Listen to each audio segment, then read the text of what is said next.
बात बहुत पुरानी है, 8-10 साल पहले की। मैं अपने एक मित्र का पासपोर्ट बनवाने के लिए दिल्ली के पासपोर्ट ऑफिस गया था। उन दिनों इंटरनेट पर फॉर्म भरने की सुविधा नहीं थी। पासपोर्ट दफ्तर में दलालों का बोलबाला था और खुलेआम दलाल पैसे लेकर पासपोर्ट के फॉर्म बेचने से लेकर उसे भरवाने, जमा करवाने और पासपोर्ट बनवाने का काम करते थे। मेरे मित्र को किसी कारण से पासपोर्ट की जल्दी थी, लेकिन दलालों के दलदल में फंसना नहीं चाहते थे। हम पासपोर्ट दफ्तर पहुंच गए। लाइन में लगकर हमने पासपोर्ट का तत्काल फॉर्म भी ले लिया। पूरा फॉर्म भर लिया। इस चक्कर में कई घंटे निकल चुके थे और अब हमें किसी तरह पासपोर्ट की फीस जमा करानी थी। हम लाइन में खड़े हुए, लेकिन जैसे ही हमारा नंबर आया बाबू ने खिड़की बंद कर दी और कहा कि समय खत्म हो चुका है, अब कल आइएगा।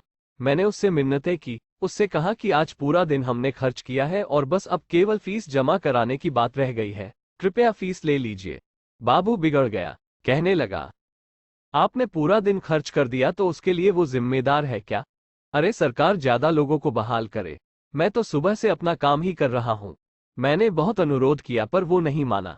उसने कहा कि बस 2 बजे तक का समय होता है। 2 बज गए, अब कुछ नहीं हो सकता। मैं समझ रहा था कि सुबह से दलालों का काम वो कर रहा था, लेकिन जैसे ही बिना दलाल वाला काम आया उसने बहाने शुरू कर दिए हैं। पर हम भी अड़े हुए थे कि बिना अपने पद का इस्तेमाल किए और बिना ऊपर से पैसे खिलाए इस काम को अंजाम देना है।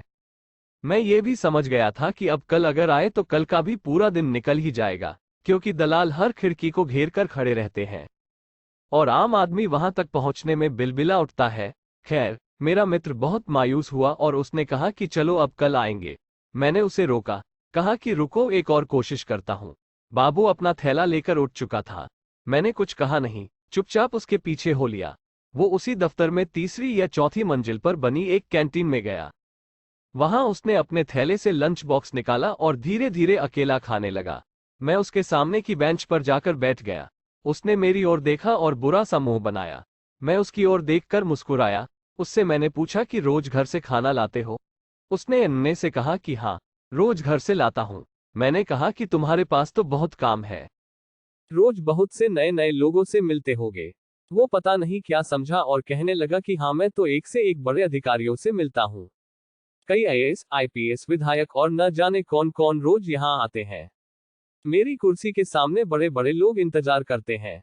मैंने बहुत गौर से देखा, ऐसा कहते हुए उसके चेहरे पर अहम का भाव था। मैं चुपचाप उसे सुनता रहा। फिर मैंने उससे पूछा कि एक रोटी तुम्हारी प्लेट से मैं भी खा लूं?